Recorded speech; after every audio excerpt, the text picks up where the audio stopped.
Hi, everybody. I'm Melinda Emerson, and I want to welcome you to Ask Small Biz Lady Live. If you have never heard of me, I want to tell you that my nickname is Small Biz Lady. And the reason why that is because my personal mission is to end small business failure. I am so excited. This is National Small Business Week. And I thought, as a special treat to all of you, that I would get on here live and I would answer your small business questions. Oftentimes, when I do live office hours, whether it's with the Verizon Small Business Digital Ready platform or with my own coaching client, people love to ask me business questions. So I thought I would make myself available to the public so that you guys could see, hear, and ask me whatever you want. And the great thing about making these questions public is that you really have the opportunity to hear questions other people ask, and they might be relevant to you as well. Now, prior to today's broadcast, I asked several people to email me questions if they had them. And man, many of you sent me in some questions. So, as we get started, what I want to do is go through some of the questions that you guys submitted beforehand. And then what I'm going to do is sprinkle in some of your live questions. So if you have a question, leave it in the comment section, whether you're watching me on LinkedIn Live, Facebook, my Facebook fan page, or my YouTube page. I want to invite you to leave me a question in the comments and we're going to work it in. But the first thing I want to do is just really tell you guys about all the great things going on with the Small Biz Lady brand. For one, this is National Small Business Week. This is our Super Bowl, right? The world is paying attention to small business owners, and we are so grateful for that. I see a few folks have already started to chime in and say hello. I appreciate you guys for being here. And what I want to do is tell you guys about some of the new things that we've created. Number one, my book, Become Your Own Boss in 12 Months, it has been revised and expanded since the pandemic. And what it has in it is all the information you need to start and grow your business. Online, in-person, retail, a professional service business, it does not matter. What we did was update it so that you guys could get what you needed because marketing has become complicated. One of the other things that I did throughout the pandemic is I created Small Biz Lady University. And we have 4 courses there that are going to help you either start your business or take your business to the next level. So we have an opportunity for you to take a course called How to Sell and Market Online. And if you're interested in learning something about that, I'm doing a free webinar this Thursday, May 5th at 5 p.m. Eastern. So you'll have the opportunity to register for that. We also have another course called Social Media Selling. I don't know if you guys know this, but social media is the #1 sales channel right now. So I want to make sure that you guys know how to not just get friends and followers, but get pesos and dineros out of your social media marketing. I also want to give you guys the opportunity to learn about email because email is the ultimate follow-up system for any small business. So I want you guys to know that I have another course called Ultimate Guide to Email Marketing. Now, all of these online marketing classes are just 6 weeks. So if you guys, you can take one course or you can take all 3 and earn your online marketing certificate. And the best thing about these courses are they're open to you for 1 year. It's not 6 weeks and you're cut off. You can go back in. We have an amazing ebook for each course that's also a workbook so that you guys can go through. I want you guys to really learn these skills. A webinar is not enough. So I put together these courses. They're college level courses. So don't sleep. It's a lot of work, but I want you guys to get the skills so that you can build revenue in your business for a lifetime. So all you guys have to do is go over to smallbizladyuniversity.com, get a little bit more information. But I just wanted to tell you guys what we were up to. I also want to tell you guys about some of the other things I'm doing this week. So in addition to this live, I'm also doing a special edition of Small Biz Chat Live tomorrow, Wednesday, May 4th at 1 p.m. Eastern. I'm going to have author Barry Moltz. I have the lifestyle CEO, Donna Maria. I also have a speaker coach. She is going to help you how to learn how to use speaking to grow your business. And her name is Misty Maia. And she is going to really break it down for us about how to really, do speaking the right way. So with that, I just want to jump in and start answering some of you guys' questions. I appreciate so many of you for jumping on. I see my comment section jumping here. So I am so hyped to have you guys with me today. And special shout out to my dear friend, Pam Perry. She is always on the spot helping to promote me. And I just can't thank her enough. She was my Shiro from afar who became my friend. And so I'm so grateful to have her here with us today. She is the PR maven with the mostest. So if any of you guys need support with a book coming out or just how to build your business, check out Pam Perry. PR.com. So listen, let me just jump into it. I'm gonna be here for 1 solid hour answering you guys' questions. So come up with some good ones. So the first question that I got that was submitted to me was actually, how did you get started in business? So that's actually a good story. And I'll try to keep it brief, but I actually originally started out my career as a television producer. So I was a line producer. I used to do the 11 o'clock news. I used to do the morning news and the weekends. And that's how I learned to develop content.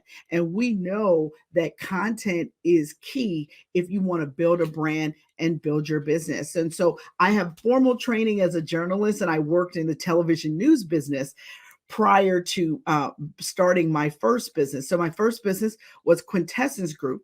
And originally we started a video production company. Eventually we realized people were using our videos on the web. So we started building videos and websites. And about 2007, we realized, I actually read a trade journal that said social media and social media marketing was going to be the next big thing in our industry. And I was like, you know what, let me figure out how to become a black belt in that. And how we built my business and how I learned social media was by building the Small Biz Lady brand. Little did I know that becoming the Small Biz Lady was going to take on a life of its own. Honestly, even writing my book, Become Your Own Boss in 12 Months, the reason why I wrote it was because I used to get all these calls from my friends. Girl, I want to be like you. I want to quit my job today. Please give me the formula. Tell me how to be successful in business. And I would look at the phone and be like, girl, you can't quit your job. You love Prada. You love Dooney and Burke.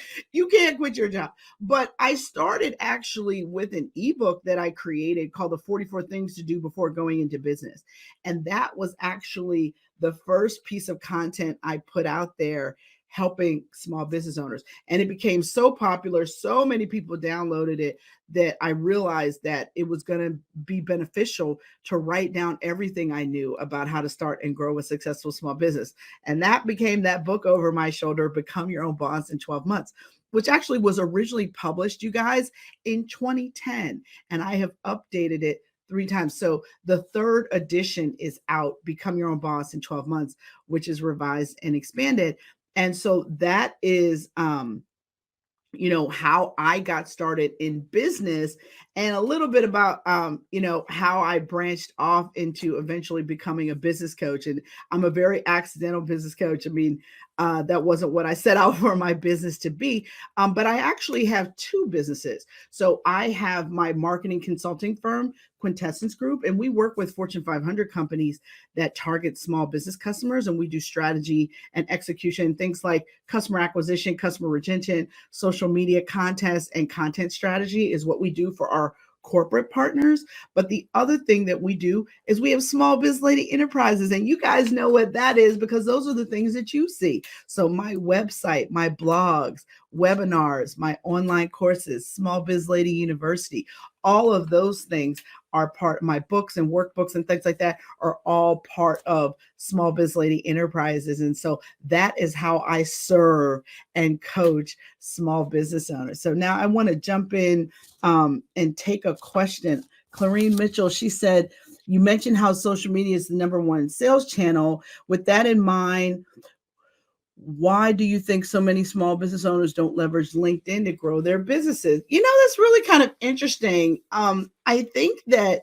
LinkedIn is the most formal of the social media sites. And I think some people are intimidated by it. But honestly, if you are selling B2B, if you are targeting corporate clients, there is no better place that you could possibly market your business than LinkedIn. I know that probably 90% of our business comes with corporations for our consulting business comes from leads generated through LinkedIn. So we constantly push out content on LinkedIn. I actually publish my newsletter through LinkedIn. So not only does it go to my email list, it also goes to my newsletter list. So those are things, and just being able to do research and interact with people. And listen, LinkedIn Sales Navigator is one of the most powerful tools. It is expensive, so you do need to make sure that you go on YouTube and learn how to use it, or you can join an organization called Social Sales Link, and I believe it is, $50 to $99 a month, and they do hot seat coaching on how to use Sales Navigator every single week. And that has really helped a lot of people learn how to leverage LinkedIn. But I think LinkedIn is honestly my number one source for business, for corporate business for sure. I hope that answers your question. Let me go and see. Let me try to slide up and see if I see any other questions that people have asked. Okay, the Secretary of State has my business starting 2 years ago, but I've actually been in business since 2009. Is there any way to backdate that with the Secretary of State? Unfortunately, there isn't. You've got to have that official piece of paper with the stamp on it from your state certifying that you have been in business. And if it's only 2 years ago, unfortunately, that's all you got, because you don't have any way to legally prove, unless you filed taxes since 2008, but 2009. But even then, I think it's all about when you officially incorporated your business. And if that was 2 years ago, unfortunately, you're going to be stuck with that date. So I hope that's helpful to you. Someone else sent in a question before this event started. And it was, how do I get my business started? Um, and or how do I know that I'm ready to start my own business? Well, here's the thing that I want to tell you. The first thing you need to do if you're thinking about starting a business is really develop a life plan for yourself. You really have to figure out what you want and why you want it.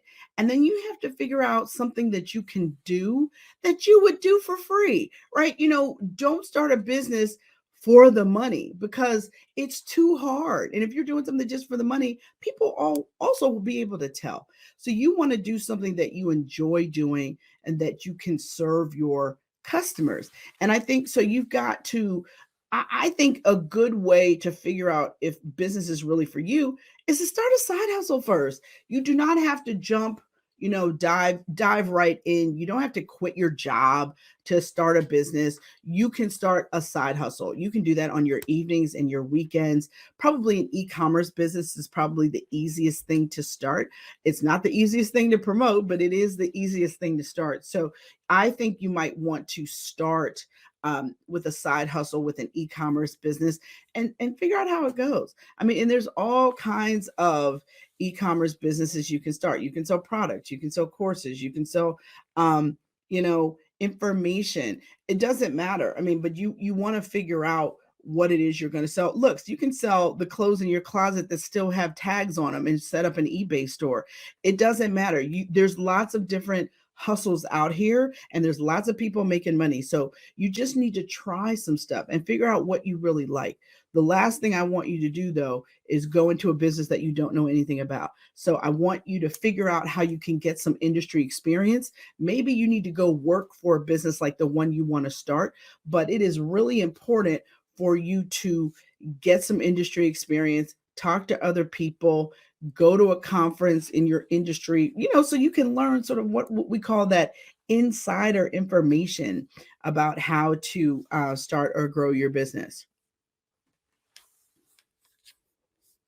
All right, let me see if there's any more questions that have rolled in. Okay, I got a new question. As a small business owner, consultant, As a small business owner, consultants and assistants can be expensive, um, especially during your startup season. How do you decide where to begin with consultants and if the services are really needed? I completely understand this question. And what I would say to you is you have to know the difference between boss work and worker bee work. And so if you realize that you're spending too much time on worker bee work, that's when you know it's time to outsource some stuff. So I'll give you an example of some easy things that you can outsource. Your accounting, bookkeeping, entering your data into QuickBooks. If you're not an accountant, you don't need to do that. And you can outsource that to a virtual assistant or to a bookkeeper for, 35 to $40 an hour. So you should not be doing that, especially if your time is billable at $250 an hour, right? So you got to make sure that you're focusing on your time on your most high valued activities. Something else you can outsource is your marketing, whether it is your social media marketing or your business development. Like, let's say you wanted to develop a campaign on LinkedIn and you wanted to reach out to potential customers on LinkedIn. You can outsource that to a company that can do appointment setting for you, or you can hire a fractional salesperson who can do that outreach for you. You don't have to be everywhere, but your brand has to be everywhere. So just make sure that you're thinking through, and then look at your budget, look at what you can afford in terms of what you can pay for. And then sometimes you can get salespeople to work on a commission basis, but the commission has to be worth it. So I wouldn't go lower than 15% if you're going to try to get a salesperson to work for you. So you need to think about how your business is structured and what activity is going to free up your time or help you drive more business. That's how you decide what types of services you want to outsource to help you in your business.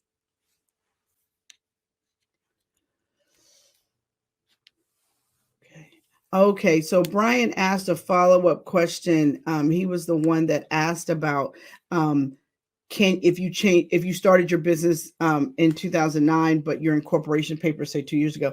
Look, if you have your incorporation papers from New York, you can use the 2009 date. Basically, it's when you mail the documentation into your state saying that I'm an official business. So if you have paperwork from 2009, you can use 2009. It doesn't have to be the state where you live, it's the state where you incorporated your business. And thank you guys so much for these really, really great questions. Someone asked a question, what legal things do I need to consider as I start a business? And you know what? Brian's question is a great dovetail into that. So one of the things that you want to think about as you're starting a business is actually becoming a legit business. So you do want to incorporate. Either you want to become an LLC or an S corp, and you need to consult with your accountant about which setup makes sense for you. You do want to incorporate your business, and it's very simple. A few $100 online. I like the company corpnet.com for people to incorporate because I think that that's really helpful for you. You got to get incorporated. You got to be a legit business, and you need to file your fictitious name form with your state, and that is what becomes your official date of incorporation in your state. So especially if you made up a name, like the name of my business is Quintessence Group, so obviously that's not my name. The only time you can go without filing a fictitious name form is if you name your business after yourself. Other than that, if you make up a word or put 3 words together, whatever, you have to incorporate that in your state. But now the other thing I want to remind you though is just because you incorporate your business in your state does not give you trademark protection over the name of your business. You actually have to work with an IP lawyer to file for your name as a trademark, and you have to show use before you can file as a trademark. So you have to show that you've got stationery logo or that you're on social media using that name. You've got to be able to show use so that you can file for a trademark, but you need an intellectual property lawyer in order to do that. So you got to incorporate, you got to file with your state so that they can get your official date of incorporation on the books, and you've got to make sure that you protect your trademark with an intellectual property lawyer. If it's a popular name that you think you might want to use, or if, like, you want to get t-shirts made or something like that, I would definitely trademark it. Like, so for example, SmallBizLady is trademarked, Small Biz Chat is trademarked.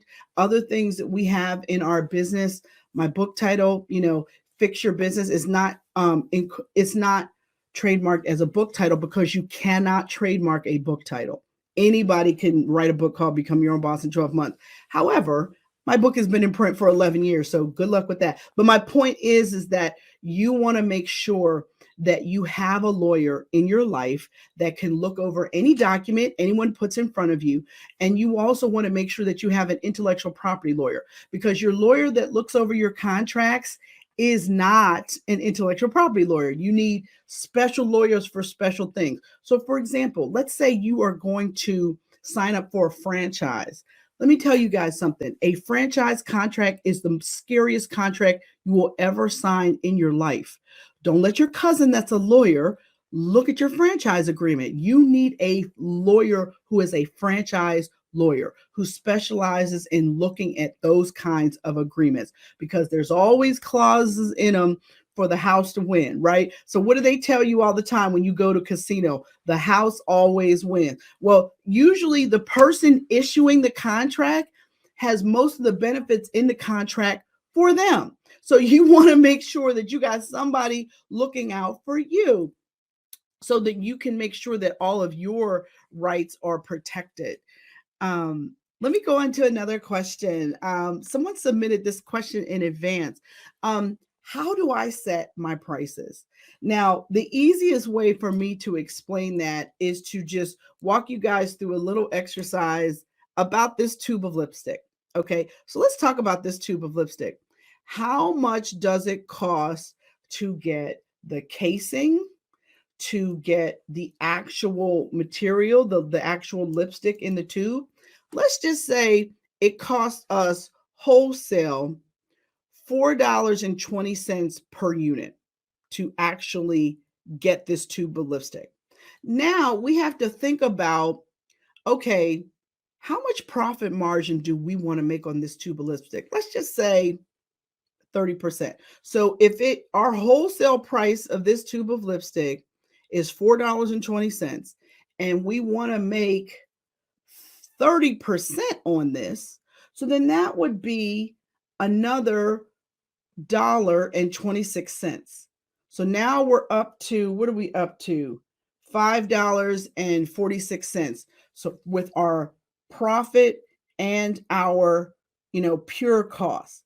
But let's talk about our other costs. So a lot of times what I see small businesses get messed up with is they forget to put in a percentage of what we call overhead and G&A. And G&A stands for general and administrative costs. So what are those costs? Those costs are your accountant, legal, marketing, even your personal time to get the stuff, to put it in the tube, or hire people to do that. You have to make sure that you're accounting for at least a percentage of the other costs to run your business, things that you can't bill a customer for, but you need to make sure that a percentage of those costs are in.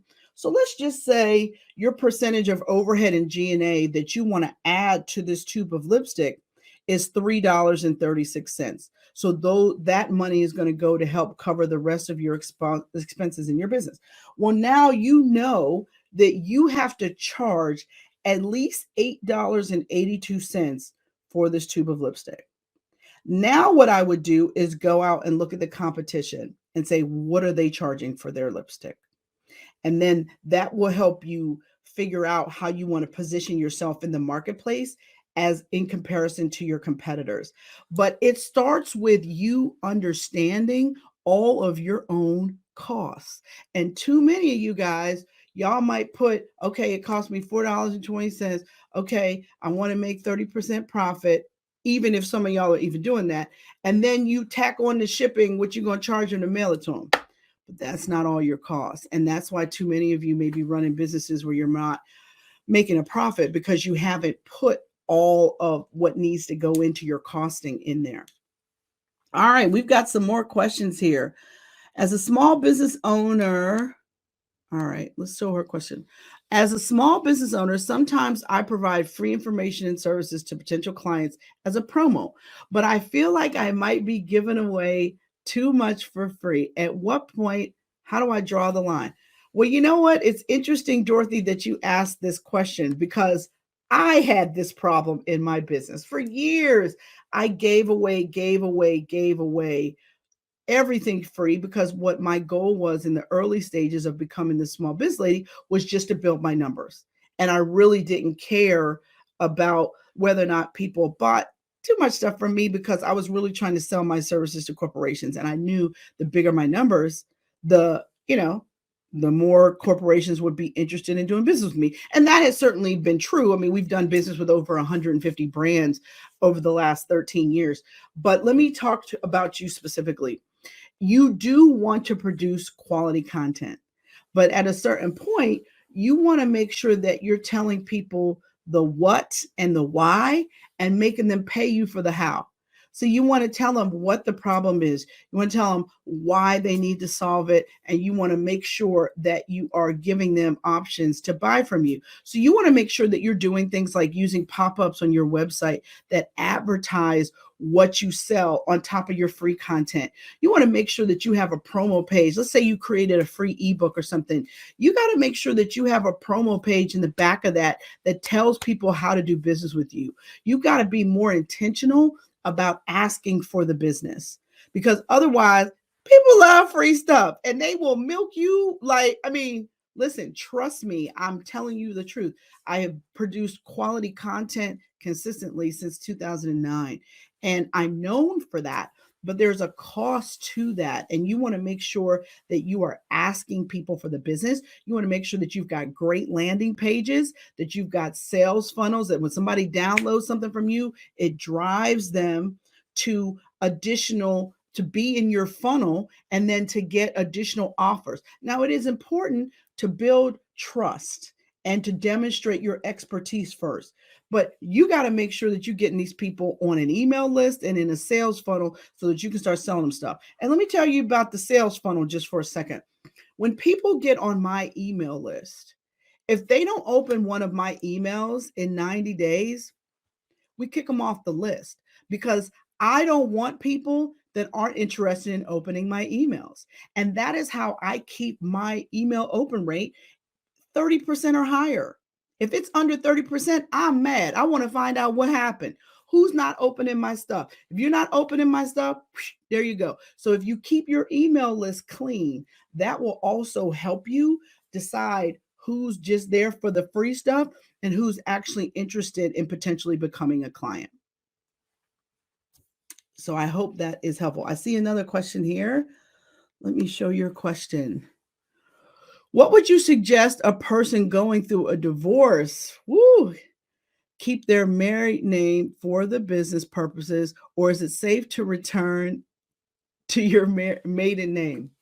All right, now I'm actually a good person to ask this question to, because I went through this. So some of you may or may not know that I am divorced. And so I legally kept my married name. And I did that because I have a son. And I never wanted to go up to the school and have people thinking like that I had not been married to his father, right? So I kept that name, and personally, I use that name. However, Melinda Emerson is my maiden name, and I have always used my maiden name for business. Now, if you built your business with your husband's name, and now you guys are getting divorced, honestly, if people know you by your name, that name, if your social media is that name, I would keep it, because it's really hard to brand yourself, and it's even harder to rebrand yourself. So, depending on how big your brand is and how well known you are, you might want to keep your name. And I'll tell you a true story of a friend of mine. So you guys may know her. She's pretty famous. Her name is Jean Chatzky, right? She's the financial editor from the Today Show. Well, guess what? Chatzky is her ex-husband's name. And so she became famous using that name, and she's actually married to somebody else still using that man's name on TV because she's famous and written books with Jean Chatzky all over it. So again, um, whatever name you became famous with, you kind of have to keep that name. All right, here's a great question. Let's see. When does marketing versus social media and email outreach become a possible nuisance to a prospective customer? Is there a typical schedule for posts that produce more followers or buyers?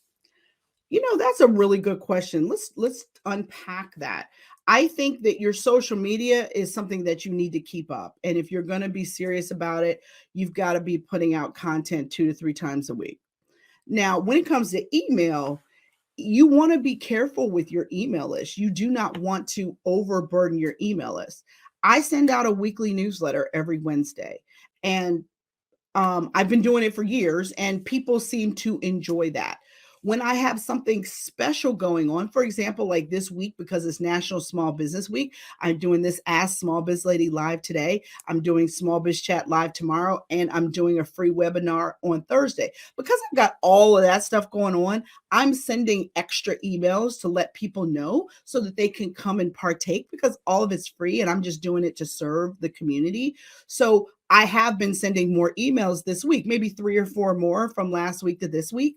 But you do want to make sure that whenever you're sending emails, they have helpful information in them. You don't want to send an email, buy my stuff, here's a coupon. I mean, you might want to do that right after a sale if you want to, try to get them to come back in and buy something right away. But if you're just sending a regular communication, whether it's a monthly newsletter or a weekly newsletter, you better have something in there that's actually helpful to your folks, because if not, they're going to unsubscribe anyway, or they're going to stop opening your stuff. Now, when it comes to content for your blog, like if you're developing content on a blog, I believe 2 to 3 times a week is plenty. Now, I've always published 2 to 3 times a week since I first started. But really, it's about what your SEO strategy is in terms of how much you're posting to your blog. For my business, we get over 60% of our traffic is organic search. And that's because I've published so much content. Like, I've published over 5,000 articles about how to start and grow a successful business. So because of that, I come up in Google searches all the time, and that drives a ton of traffic to our website. We also have people that directly go to smallbizlady.com or succeedasyourownboss.com. They're the same site. So that's probably another 30%. And then another 15, 16% come from social media referrals.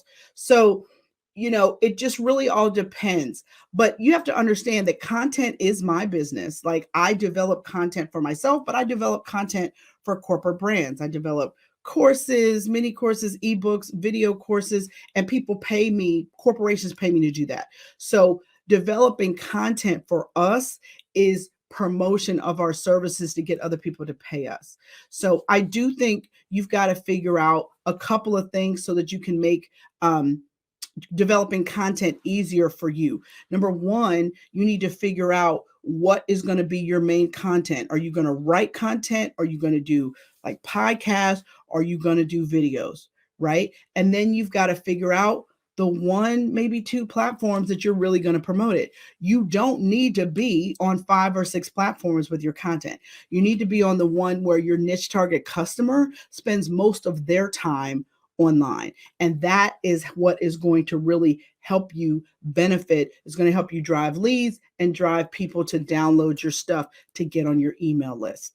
And so really it's about and I'm also the queen of repurposing content too. So I love to do things like this and then let my social media team cut it up and turn it into snippets all over the internet. So you want to make sure that you have at least 2 or 3 ways to repurpose your content. So when I do a small biz chat live, when I interview those 3 guests live, once a month, I turn those interviews into my podcast. So I don't do separate interviews for podcasts. I repurpose my video in interviews as podcasts. So again, and then we turn it into a blog post on top of that. So we do a blog post, we do podcasts, and we have the YouTube channel with the Small Biz Chat Live. And so we have 3 uses for one show. So you want to make sure that you're working smarter and not working harder. And you've got to figure out what type of content is really going to feel good to you. I have a content business. So, yes, I have a podcast. I do videos, I do reels on TikTok and Instagram, and I do, blog content 2 to 3 times a week. But that's me. I am a writer. I wanted to be a writer since I was in 8th grade. I'm a machine, right? So you don't want to necessarily be competing with me. But you need to figure out how you're going to add value. So one of the things, if you follow me, one of the things you may know is that I only do 1,500 or more word podcast, blog posts. So I don't write 700, 1,000 word podcasts. I write 1,500 word podcasts.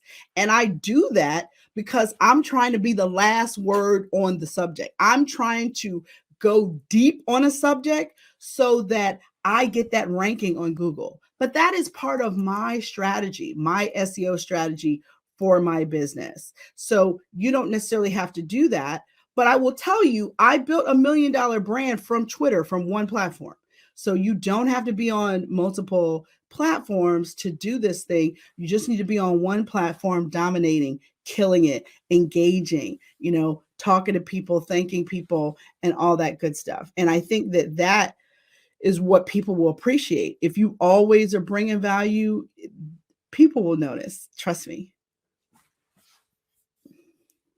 All right. Let me see. Let me go back to my list here. I don't see another new question. So let's go to somebody said, what are the top reasons why small businesses fail?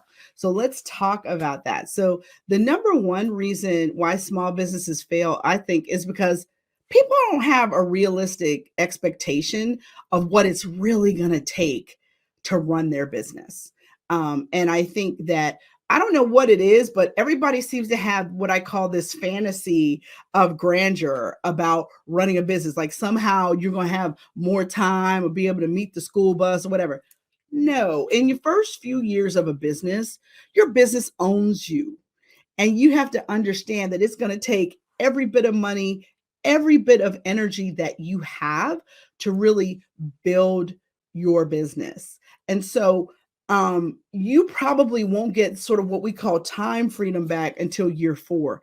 And hopefully you'll be able to take a regular paycheck year 3 to 4. But listen, it's rough stuff out here, especially in the early days, trying to get traction, get your brand out there, get customers to pay you and pay you on time. So there's a lot that goes into being successful in business. The second reason why small business fail is because people chase anybody that they think has money, as opposed to having a specific niche target customer. And that's bad for business. You want to, the 2 things that every small business has is limited time and limited resources. So you need to focus on a marketing target that you can actually hit. So focus on a niche target customer. I think the third reason why small businesses fail is because people spend too much time chasing new customers as opposed to nurturing existing customers. And let me tell you what I mean by that. A new customer is only 5 to 20% likely to buy. An existing customer is 60 to 70% likely to buy from you again. So you need to spend your time loving on your existing customers, sending them emails, helping them with great articles, having special events for your VIP folks that have already done business with you. That is where it's more beneficial to you to spend your time. And so you want to make sure that you are focusing on your existing customers, because those are the folks that are going to become your advocates and raving fans. Those are the people that are going to give you a review on Amazon or on Yelp or whatever. And those are the people that are going to help you stay in business. So love on them. The fourth reason why small businesses fail, and this is really, I think, something critical that I see a lot, is that people do not manage their money well. And so what happens is, if you don't manage your personal life with a budget, you are far less likely to manage your business with one. So you're not talking to an accountant every month about what's going on with your business. You wait till tax time to go talk to an accountant. And you know what? That's not even an accountant. That's a tax preparer. You want to be talking to an accountant monthly. You want to have a financial statement in your hand by the 15th of the month, because you need that information to make business decisions. Successful businesses make decisions based on up-to-date financial information. And you shouldn't spend $2 in a vending machine that is not in a budget. You want to make sure that you know where your money goes. Those you guys out here with this latte a day habit and all this kind of stuff, you guys are wasting money. And you could be saving that money to put into your business or to start your business. So you got to look at all the ways you spend money. You need to track all the ways you spend money. You need to look at your personal banking statements, just like you look at your business banking statements. Don't trust your bank. They make clerical mistakes too. So you want to make sure that you know what's going on with your money, right? And then I would say the last reason why small businesses fail, and we saw this during the pandemic, people don't know online marketing. I mean, think about all the things you buy now online that you didn't 2 years ago. Groceries, DoorDash, laundry detergent. I have to tell you, I wish there was a 12-step program for Amazon, because I'm an addict. Okay, so I want you to think about all of the ways that you need to know how to sell online. Do you know about SEO? Do you, even if let's say you're selling on Amazon, did you know you got to be buying ads on Amazon? Amazon got the traffic, but you still got to stand out from the other 5 million people on their platform. So how are you going to do that? Well, you can buy ads on Amazon, but not only that, just really understanding how to sell without ads, how to sell with ads. You got to make sure that you have email, because the first time somebody sees your offer, and they're actually not likely to buy from you because they don't know you yet. You don't have no relationship. There's no trust there unless there's a dire need. Like when everybody was running around here, trying to get masks and all this kind of stuff. You were willing to buy masks from anybody because everybody was panicked for that. But let's say you have some time to research who you want to do business with. Well, you got to give some. You got to give those good free nuggets. They've got to find a great website from you. They've got to see pros and cons that you say about your competitors, like why you stand out. And that's how you're going to win in business. So if you don't know online marketing, I got to tell you, I got a great resource for you. During the pandemic, when I saw so many small businesses go down, particularly businesses of color, that hurt me to my whole heart. I mean, when I see a going out of business sign, it is like kryptonite. Like, it hurts me. So what I did was I created SmallBizLady University, and I created 3 online marketing courses in particular: how to sell and market online. I created social media selling, because I don't want you just trying to get friends and followers. I want you to figure out how to make that money with social media. And I created something called the Ultimate Guide to Email Marketing. And email is so important because email is your follow-up system. Email is how you're really going to build that relationship and build rapport so that you can get them to trust you and then buy from you and become a paying customer. And so I created 3 6-week online courses at SmallBizLady University. And you can take one course, or you can take all 3 and get the online marketing certificate. And that's what I want for you, because If you don't know how to do this stuff online, you're going to be dead in the water. And it doesn't matter what you sell, whether you sell wholesale, retail, whether you sell professional services, it doesn't matter. You have to know how to sell online. And I have taken the time to build these courses. They're not webinars, they are comprehensive courses that are going to give you the skills so that you can make money for a lifetime, not just once, so that you can create recurring revenues in your business. And I learned this stuff and I wanted to give it to you because I don't ever want something like the pandemic to be putting hundreds of thousands of people out of business ever, ever, ever again. So please go and check that out. So somebody asked, what can I do if I'm getting low open rates with email? Okay, let's talk about that for a second. If people are not opening your emails, there's a couple of things you got to do. First of all, you need to look at what is the content of your emails. Are you adding value, or are you just promoting yourself? And I hope it's the former, not the latter. You've got to make sure you've got, tips in there, a helpful article. You can add a promo at the bottom, but the promo can't be at the top, right? You got to make sure that you're adding good content. You also need to make sure that you are giving good hygiene, like good email hygiene. So like I mentioned earlier, you've got to be pruning your list. If someone hasn't opened your email in 90 days, cut them, get them off your list. They're not serious. They don't want to have a relationship with you. They just playing with your emotions. So cut them, get them off your list. The other thing I would say too is that you want to be making sure that you play with maybe the time of day that you're sending out your emails. We know from research that actually Tuesday is the best day to send out email in email newsletter or something like that. Now I send mine out on Wednesdays because Wednesday is my day. I've always done small biz chat on Wednesdays. So Wednesday is a better day for me in my business, but play with the time of day. Play with the day of the week. That's another thing that might help you try to figure out how to get your email open rates. And then also look at your headlines.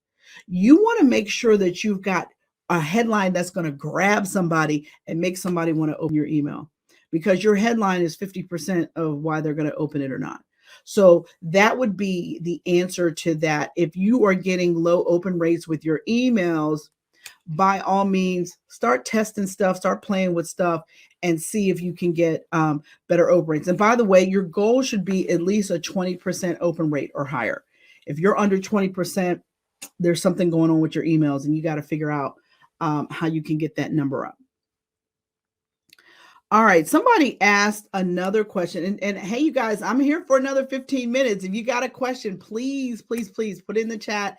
I'll be happy to answer it.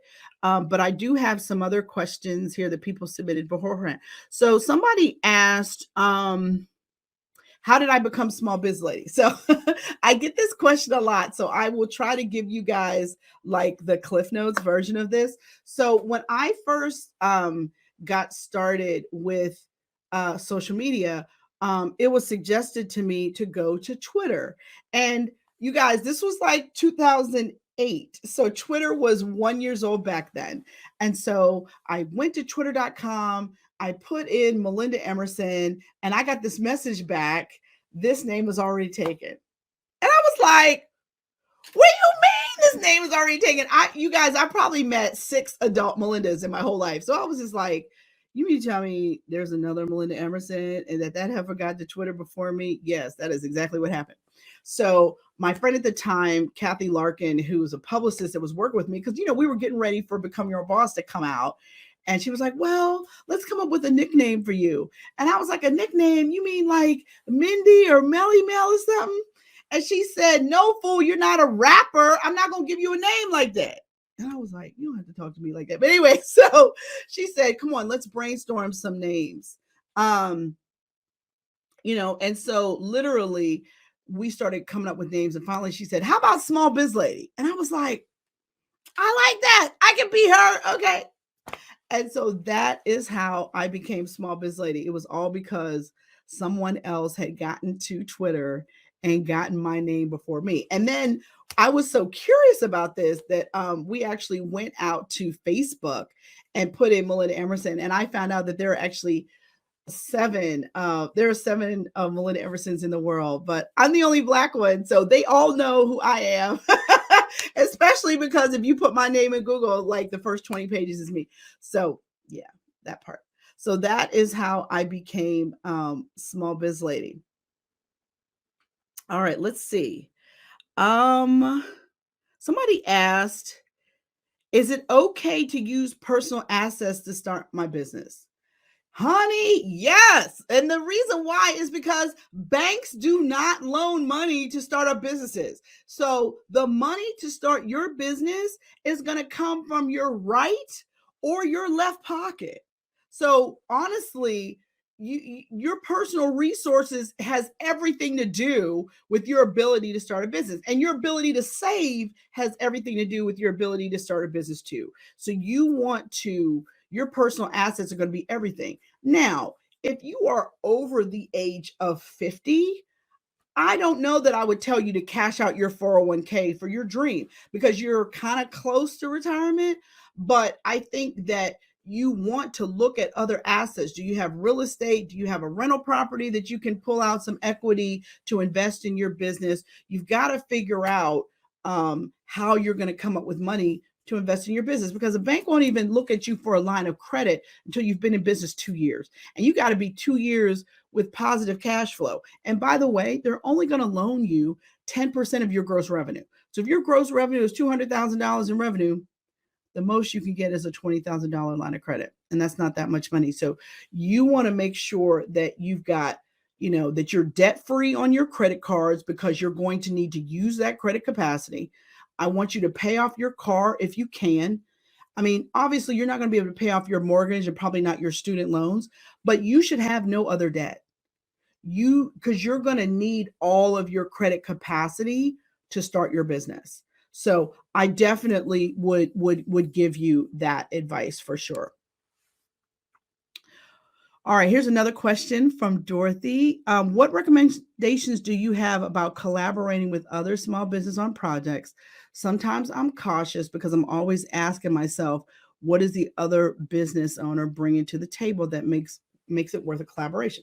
Well, you're right to ask that question, but listen, you can always go further with a partner.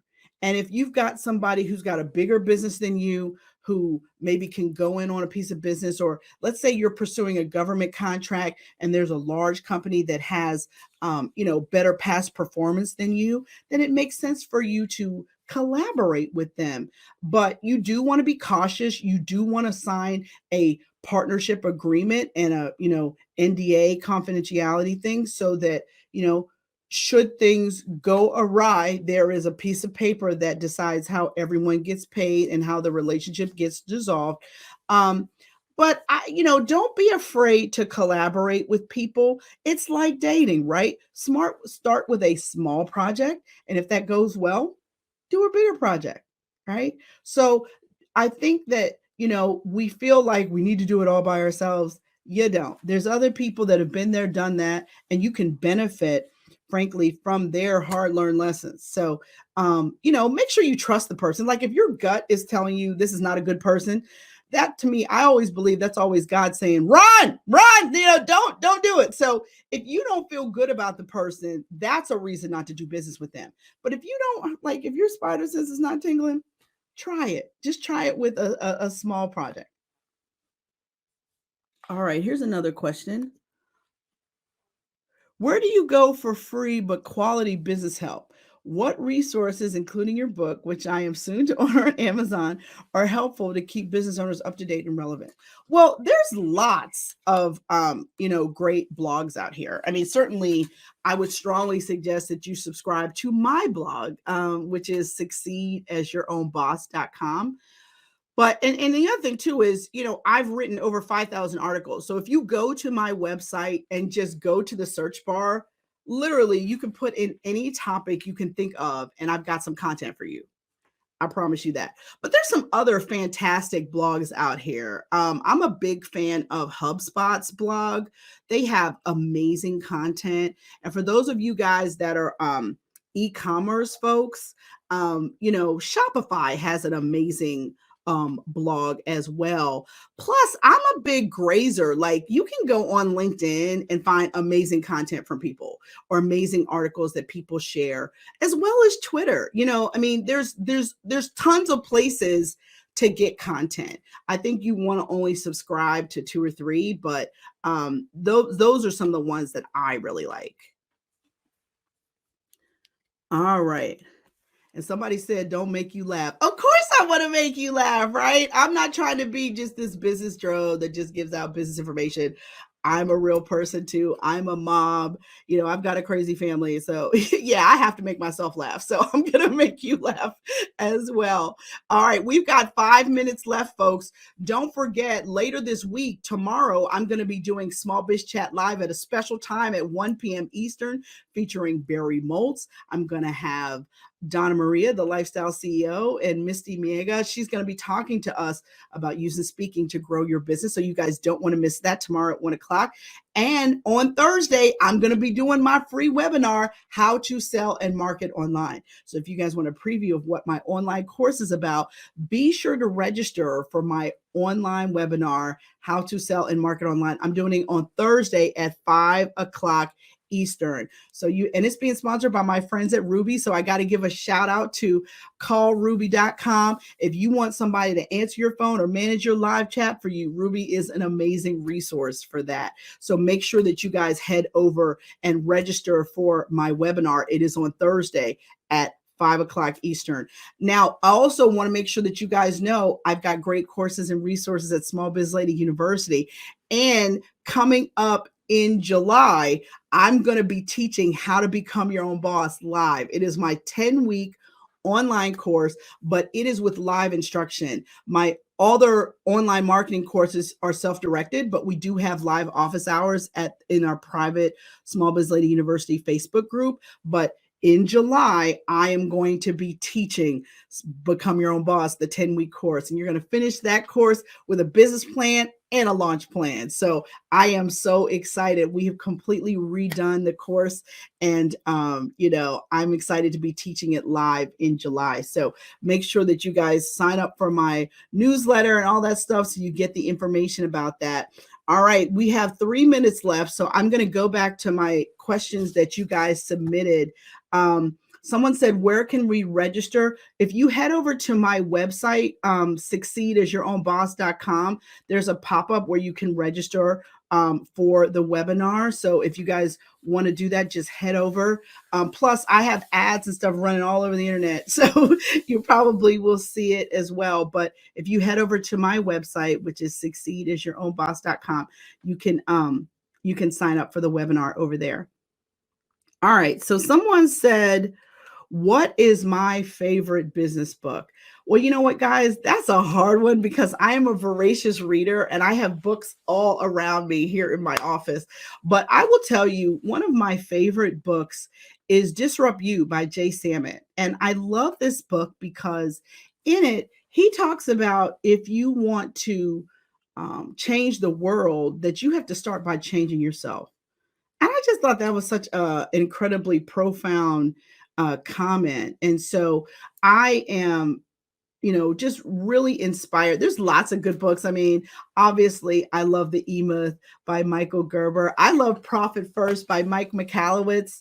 I actually love one of his earlier books too, called The Pumpkin Plan, which is one of my favorite books of his. But, I am a voracious reader of books, and I'm really excited to have Barry Moltz on Small Biz Chat Live tomorrow because he actually has a brand new book out.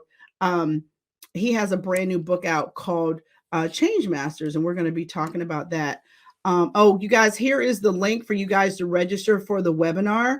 I just put it up on the page so that you guys can go and register for the webinar on Thursday. So please, I so appreciate my assistant, Kathy, for putting that link up. So if you guys want to register for the webinar, here is the link for you guys to do so.